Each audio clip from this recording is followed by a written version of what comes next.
What's up YouTube, Jeff back again from DopeTechDaily.com, and today I'm bringing you guys my very first video on the Samsung Galaxy Note 9. Finally got my Galaxy Note 9 in from AT&T. Right there you can see I have the blue model, and today I want to go ahead and get into my first 10 things to do video, which is a video that I make with every new Samsung phone that's released.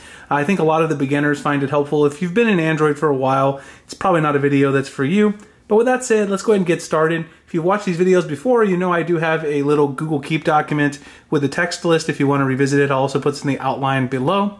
First thing to do when you get your new phone is to set up a secure lock method like the fingerprint sensor or face unlock. Now, Samsung does walk you through setting that up in the original process when you actually get the phone, go through and activate the SIM card, etc. But you can revisit that if you weren't, paying attention. I know a lot of people just fly through that because they're trying to set up their phone. You can revisit that in the settings. If you go into biometrics and security, you can look at all the various options like intelligent scan, which uses your iris data and your face data to unlock. Face recognition alone, which doesn't use the iris data, it's a little less secure, and of course the fingerprint scanner. Now if you do use the fingerprint scanner, I do recommend, of course, that you set up multiple fingerprints. I always set up at least the two index fingers on both sides, because of course the fingerprint sensor in this case is right here on the back of the device. So you're definitely going to want to set up at least those two fingerprints, but you could also set up others. You might want to have a different finger if it's one that's more comfortable for you.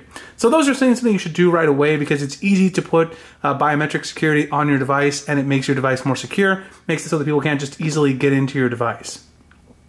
So that's the first thing. The next thing also has to do with protecting your phone.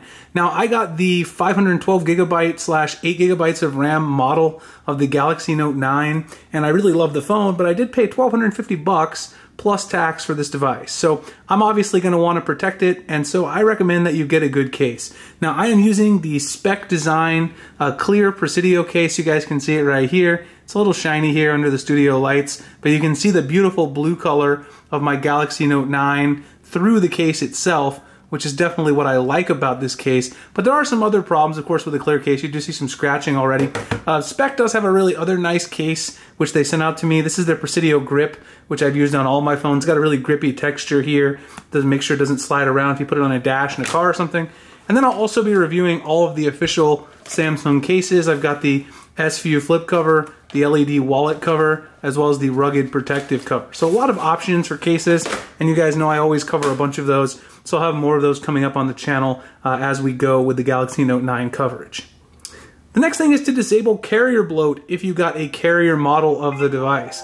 Now this obviously doesn't apply to everyone, but if you do have a carrier model of the device, you'll probably want to disable some of the stuff that came with it. So if you go into the AT&T folder, for instance, on my AT&T model, for instance, I don't really want smart limits on here. I can hold down, go ahead and tap uninstall. It'll ask me if I want to install, and then it'll uninstall the app. Same thing, for instance, with mobile security, you'll see you don't have uninstall as an option, but you do have disable. So you can go ahead and disable the app if you don't want to use it. So most of the carrier apps are either uninstallable or disabled as you like. Now, if you disable them, it doesn't get rid of them entirely in terms of the overall storage, but doesn't show it in the app drawer, so at least it's not there to bother you. So I like to get rid of all that carrier bloatware. AT&T and Verizon, they're particularly bad about putting that bloatware on their devices, and most people are just not interested in those apps. Next thing, display settings. So you're going to want to go into display settings and set up some of those things like the resolution, and also choose your navigation orientation. So if you go up here into the settings and then scroll down, you'll see display right there. The very first thing that you're going to want to look at is the screen resolution. Now it comes out of the box in FHD Plus resolution, which is 2220 by 1080. I like to take full advantage of the full resolution the device can offer, so I bumped mine up to WQHD Plus, which is 2960 by 1440. Now do notice, of course, that's going to drain a little more battery life, but when I pay $1,300 for a phone, I do want to get everything I can out of the device. The next thing you're definitely going to want to change inside of these settings is the navigation bar. So right here you see navigation bar. What I like to change is the button layout. So Samsung comes with the recent apps button on the left and the back button on the right switched around. I like to have them in the order that Google puts them, which is the order that I have right here. You can change that by going to button layout, tapping on that, and you can set it to recent home back, which is the default, or back home recents, which you guys can see. That's exactly what I have in this particular case. So you can set it up however you like. That's my preference, but you can always change it back. Those are lots of other things to play with in the display settings. Those are just the two things I would recommend changing right out of the box. There are a lot of other things you can change, and I will talk about that in my customization video that I will make very soon. Next thing is the always on display. So if we go back into settings, go back to the main settings menu, and you go into lock screen, you can actually change the way the always on display looks and also change the schedule. So you can see right there, always on display. Right now I have it on a schedule, which is the default down here set schedule from 7 a.m. to midnight. That's fine with me. You can also change it. You can also change what's displayed on the always on display, home button and clock, or the home button. You can also decide if you want auto brightness or you want to show it always instead of having a schedule. Now also you might want to change the way the clock looks. So inside the lock screen settings, there's an option called clock style. If you go there, that's going to change your lock screen as well as your always on display clock. There's a lot of fun options here at the bottom. You can choose the clock you like, but one of the new options this year is that you can actually add a GIF or GIF, however you pronounce it. I don't want to get into that debate, but you can go ahead and tap on this and choose a GIF of your own if you want. You can also go in here, go to add GIF at the bottom, and they have some preloaded ones that, I don't know, they really aren't that interesting, but you can pick one just to see what it looks like, so that when you go back to the always on display, you can just preview what the GIF's going to look like on the lock screen. You can see there I changed it to the diamond ring. It's going to look something like that. Of course, you can add your own. Like it said, you can go into the gallery, choose a custom one, etc. So you want to set up your always on display, make a schedule, and also choose the style of the clock that you want to use. The next one is a big one that's important and special for the Galaxy Note 9 as compared to other Samsung devices, and that is to personalize your S Pen settings. So the S Pen, of course, one of the biggest draws of getting a Galaxy Note device. If you pop out the S Pen out of the bottom of your device, you will notice the Air Command menu comes up. Also, right here at the top, you do have the settings cog, which you can tap on. That will take you into the S Pen settings. There's a lot of interesting things to set up, including your shortcuts. You can decide which apps you want to actually see in Air Command. I like to change some of these because I don't use all of the ones that they have listed there. And I also like to add Google Keep and some other apps like Instagram, which I use my S Pen for cropping. You can choose whatever you want to add. The other one that's really important this year, though, is the S Pen remote. So the S Pen now has Bluetooth capability, and you can use the S Pen to do various things. It's set to open the camera by default, so if you press the button here on the S Pen, it's going to go ahead and open the camera when you're on the home screen, of course. And if you're in an app, it'll do other special things. You have to hold it down, so not just tap it. It'll go ahead and open the app. Here you can take a picture if you want by pressing the button once, or if you double click it, it'll go ahead and change the camera around to the other side versus selfie versus taking a rear-facing shot. So that's really cool.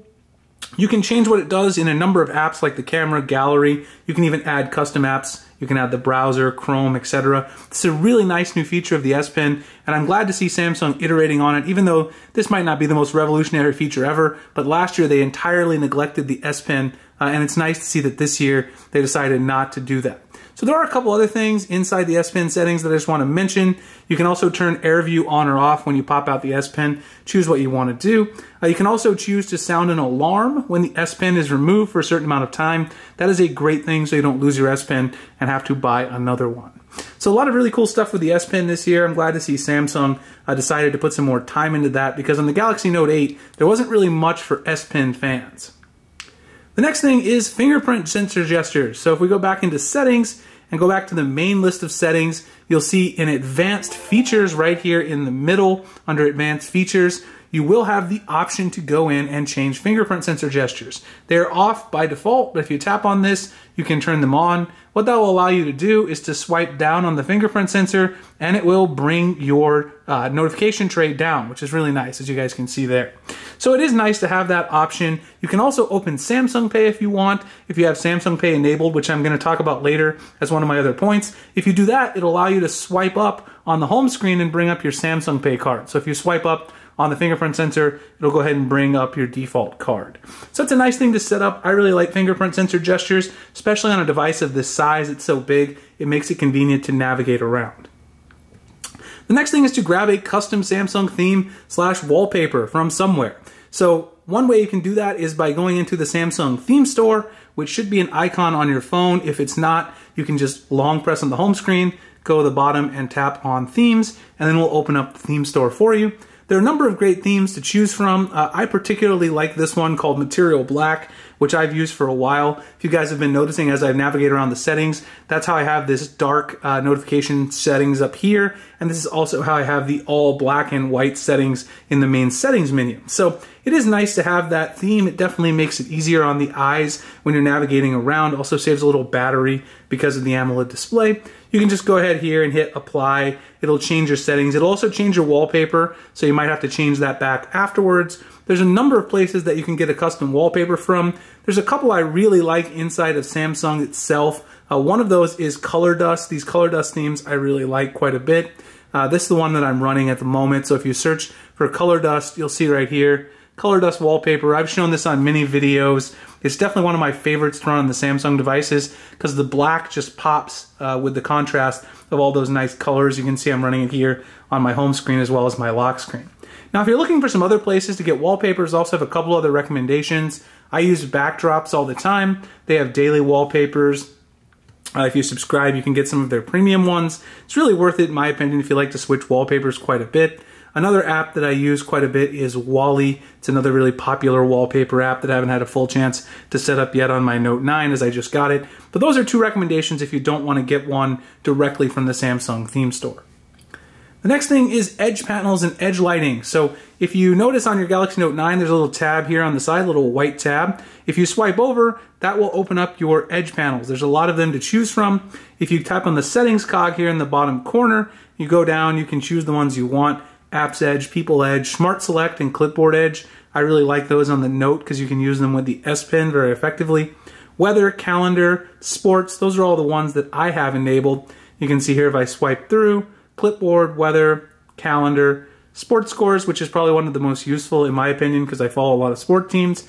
You can change the apps that go on the Apps Edge here. If you just press, the plus sign, you can add Hangouts, Keep, Instagram. Well, you might have to get rid of one, so I don't want Duo. I can add Instagram there. And then those will appear instead of the default. So whichever apps you use a lot, you can place there. People Edge, put your most used contacts there as well.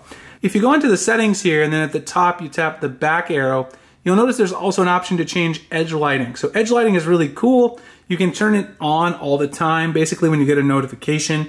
And the edge lighting effect can be changed as well. So if you go to edge lighting style, here at the bottom, they've got all kinds of cool effects. I personally like the glitter effect, which is one that they added recently, and it just shows this nice, brightly colored, multicolored lights around the sides of your device. You can also change the width if you want to make it more noticeable so people can see it. If you have your phone face down, you can also see it there on the notifications, and then hit apply at the top, and your edge lighting will be all set. So it's definitely a cool feature that's specific to these Samsung devices because of the edge screen and the way they're set up.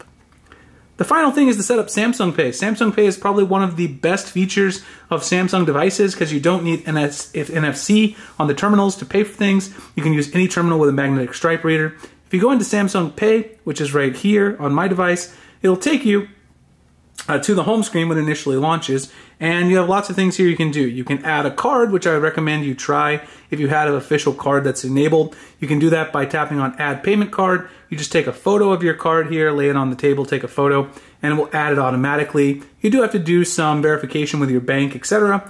A lot of cool things. You can get rewards in Samsung. See, I have almost $20 in rewards. They'll send you a Visa card, which you can store in your Samsung Pay and use that at any retailer that you want.